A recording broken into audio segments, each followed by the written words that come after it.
यानंतरचा पुरस्कार आहे चित्रपती व्ही शांताराम जीवन गौरव पुरस्कार 2023 आणि याचे मानकरी आहेत चतुरस्त्र अभिनेते शिवाजी साटम।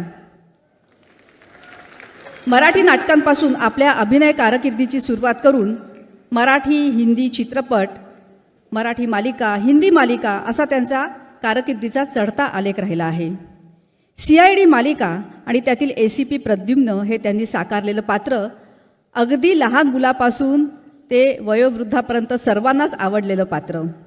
त्याशिवाय दे धक्का यासारख्या चित्रपटांमधून त्यांनी साकारलेल्या नर्मविनोदी भूमिकाही रसिकांना खूप भावल्या आहेत। जोरदार टाळ्यांच्या गजरात स्वागत करूया सर्वांचे लाडके ACP प्रद्युम्न उर्फ शिवाजी साटम यांचं।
माननीय शिवाजी साटम सरांचं खूप खूप अभिनंदन आणि त्यांना मी स्थानापन्न होण्याची विनंती करते। ही स्टँडिंग ओव्हेशनच खूप बोलकी आहे खरं तर।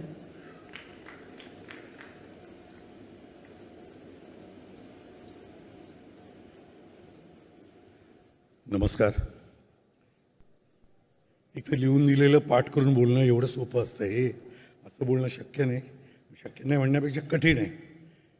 प्रथमतः महाराष्ट्र राज्य शासनाच्या सांस्कृतिक कार्याचे मंत्री आपले लाडके मुनगंटीवार साहेब, आम्हा सर्वांचंच सांस्कृतिक लोकांची प्रेम आहे या माणसावर, कारण हे तितकेच प्रेमळ आहेत, जनरस आहेत।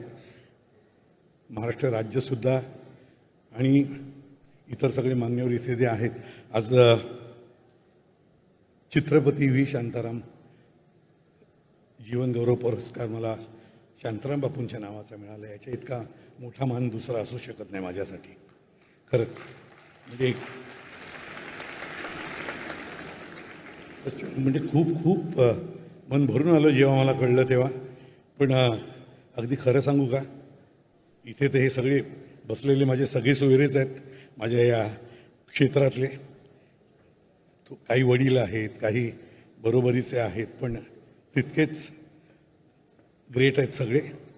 त्या सगळ्यांना मी एकच सांगेन, मला जेव्हा हा पारितोषिक तुम्ही जाहीर केलं तेव्हा मला वाटलं की माझ्यासाठी का, तर मी खरं सांगू का, हा पारितोषिक घेताना मला पहिला आठवलं तर माझ्या बालपणापासूनचा आपल्या मुंबईतल्या मराठमोळा अस्सल गणेशोत्सवाचा।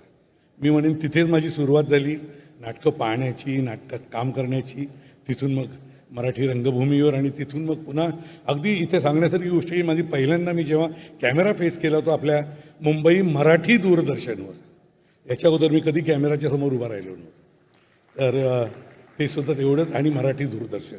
आणि मग त्यानंतर चित्रपट झाले, सगळे झाले. पण मोठमोठ्या लोकांच्याबरोबर कामं केली, दिग्दर्शकांबरोबर, लेखकांच्याबरोबर, आणि खूप ग्रेट कलाकारांची सगळी कामं पाहिली. म्हणजे त्यात स्त्रीसुद्धा आणि पुरुषसुद्धा कलाकार होते. त्यातली एक तर आमची इथे बसलेलीच आहे, रोहिणी. म्हणजे मला खूप सुवर्ण संधी होती तिच्याबरोबर काम करायला मिळालं. मला वाटते 1979-80च्या दरम्यानची गोष्ट आहे, खंडोबाचं लगीन. तर अशी सगळी मोठी मंडळी. मी म्हणेन की माझं हे पारितोषिक मी माझ्या रसिक प्रेक्षकांना, ज्यांनी खूप आतोनात प्रेम केलं आणि ज्याच्यामुळे आज हा सगळा प्रवास इतका आनंदी झाला, तो हा पुरस्कार मी त्यांना अर्पण करतो आणि या माझ्या रंगदेवतेला करतो. थँक्यू.